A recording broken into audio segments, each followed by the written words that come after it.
Today, I want to tell you a story about a nurse named Claire and a stack of old notebooks that changed the way she thought about everything. The box had been sitting in her mother's spare room for 11 years. Claire was only going through it because her mom needed the space, and she almost didn't open it at all. At the very bottom, under a folded tablecloth and 2 old Christmas cards, she found a bundle wrapped in a plastic bag, a stack of small notebooks, different sizes and colors, held together with a rubber band that had gone brittle with age. There were 7 of them, maybe 8. The handwriting on the cover of the first one said simply, "Records. Started March. No year, no name." She knew the handwriting immediately. She sat down on the floor and opened the first page. March 4th moved 50 cents to savings. Didn't buy the newspaper today? She laughed, actually laughed out loud, alone in that quiet room. 50 cents. Her late grandmother had kept a notebook about 50 cents. She almost put it back, but something in the handwriting, unhurried, like the woman who wrote it had nowhere more important to be, made her keep reading. Claire was 36, and she was tired in a way that sleep couldn't fix. Night shifts at St. Mercy General, double shifts when she could get them. And still, at the end of every month, the numbers never quite lined up.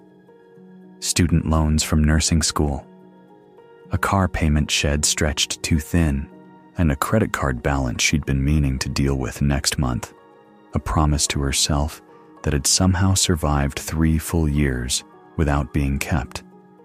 She wasn't broke, exactly. She just had nothing left. Every dollar that came in had already been claimed before it landed. It was like trying to fill a bucket with a slow leak. You could pour faster, but the level never really rose. Her coworker Marcus had put it plainly one night. "You're not spending money. You're just redirecting debt," she didn't argue. The strange thing was, Claire was good at everything else. Her patients trusted her. Her supervisors had put her name forward for a senior role twice. She could make a sound call at 3 a.m. with a clear head. But her own finances? She felt like she'd walked into an exam she'd never studied for, and she'd been sitting there for 3 years, hoping no one noticed. She'd heard it said so many times that she took after her father's side of the family. Generous, warm, bad with money. She'd heard it so often, it had stopped feeling like a description and started feeling like a fact, until she sat down on that floor and started reading. Her grandmother Dorothy had been gone 11 years. Claire remembered her as a quiet woman, not distant, just contained. A small garden in the backyard of her Vermont house. Good bread on Sundays. She never talked about herself much. When Dorothy passed, the family had been surprised by the estate. Not just the paid-off house, which was hers free and clear, separate from everything else, but the investment and savings accounts, and which came to an additional $184,000. Clean, no debt, no outstanding anything. For a woman who had spent 40 years working as a seamstress and had never earned more than $22,000 in a single year, that number made no sense to anyone. At the kitchen table after the funeral, someone floated the idea of a hidden inheritance. The conversation moved on. Nobody dug further. The notebooks explained everything. Claire read through that first one slowly. It took close to 2 hours. Dorothy had started at 31, right after her husband left. 2 kids under 6, a sewing machine, $200 in a checking account.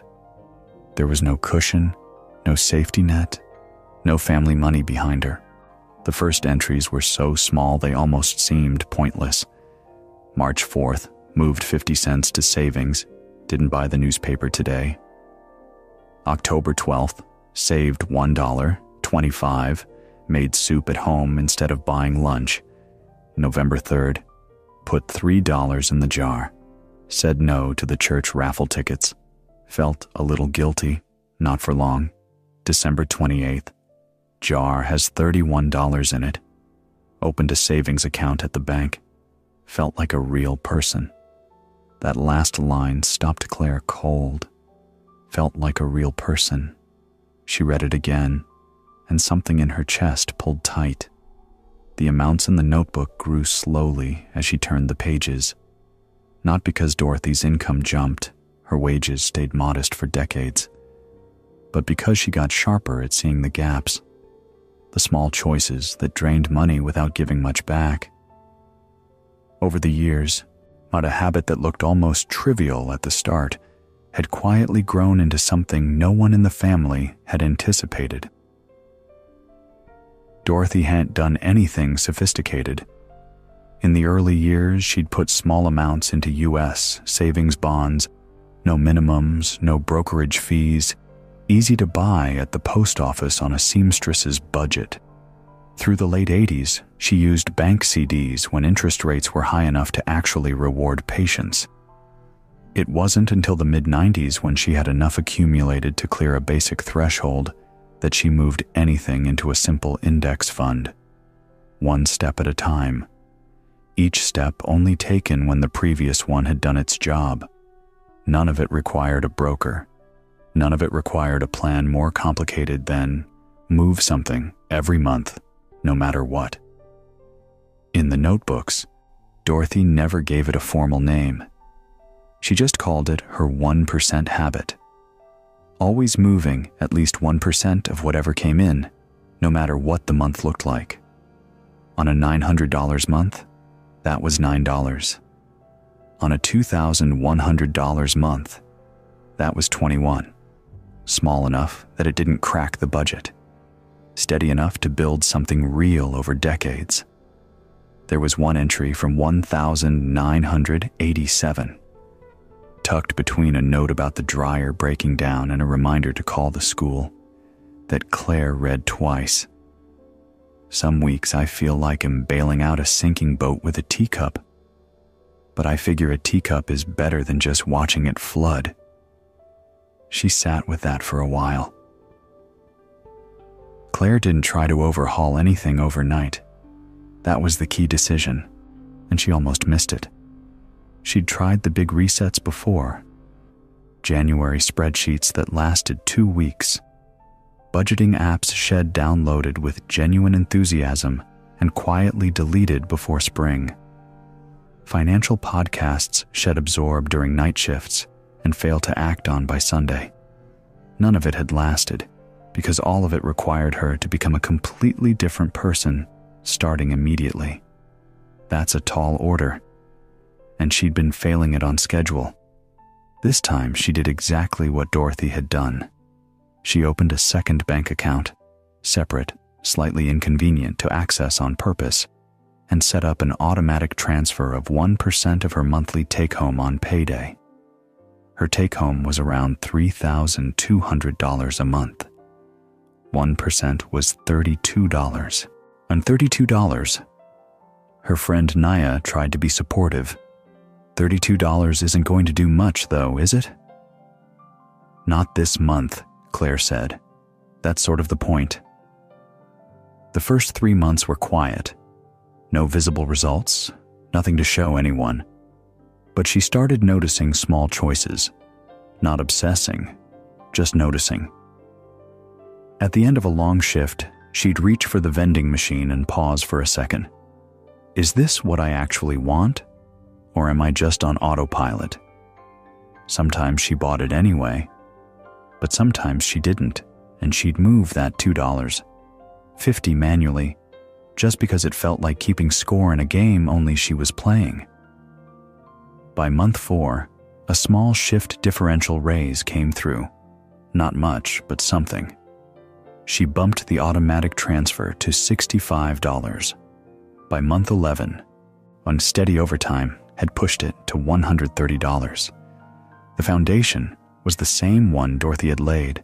Start somewhere, Start now. Don't stop when it gets hard. She'd just added to it as she went.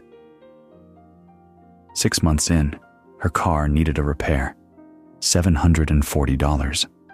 She had $390 in the separate account. The old version of herself would have seen a clear choice: drain the savings and start over, or put the whole thing on the card. But she'd learned something from Dorothy's notebooks by then. Savings aren't a trophy you keep on a shelf to feel good about. They're a tool. She pulled the $390 and put it directly toward the repair, then charged the remaining $350 to the card. Not ideal. But the interest on $350 was a fraction of what she'd have paid on $740. And she rebuilt the account over the next 6 weeks, smaller transfers, more deliberate, until it was back.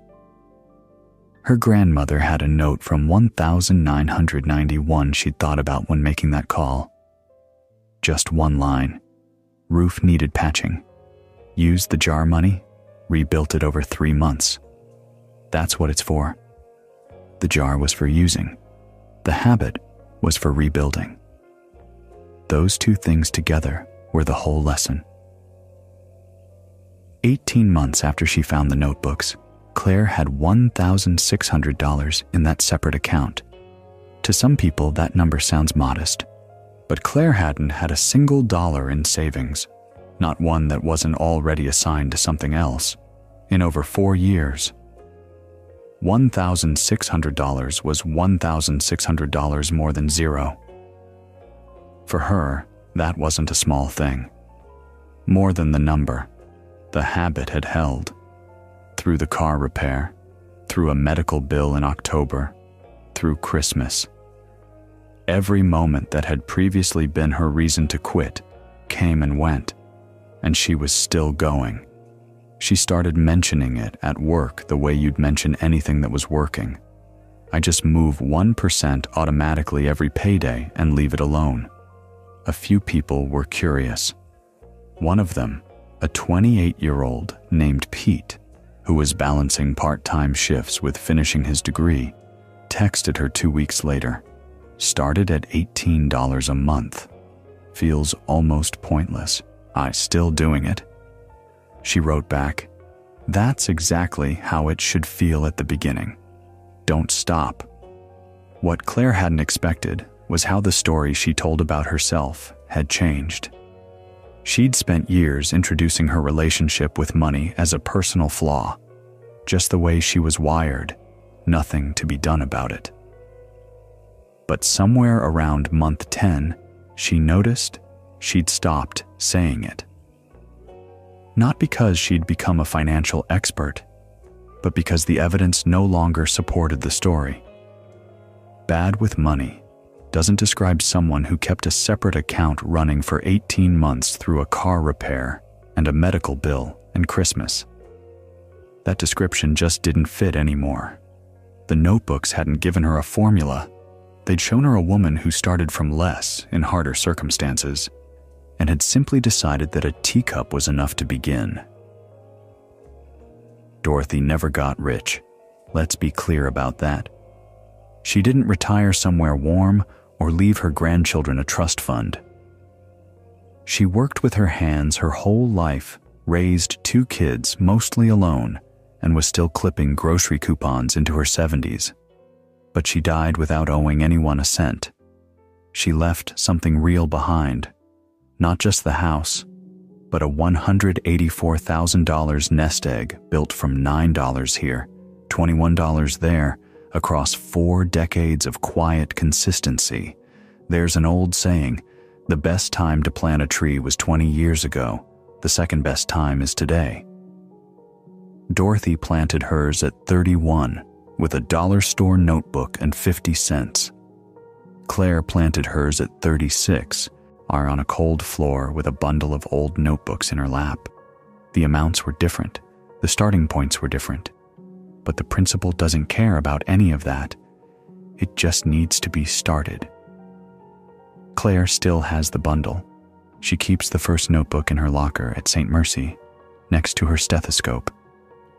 On the long nights, when the shift runs over and everything feels heavier than it should, she opens it to a random page. Not looking for anything specific, just reminding herself that somewhere, a woman with less decided that a teacup was enough to get started. And she bailed, and she bailed, and the boat didn't sink. If this story stayed with you in any way, maybe leave a comment about the smallest habit you've started that surprised you with what it built. Oh, I'd love to hear it. And if you know someone who's been telling themselves the same story Claire used to tell herself, maybe this is worth passing along. Thanks for being here. See you in the next one.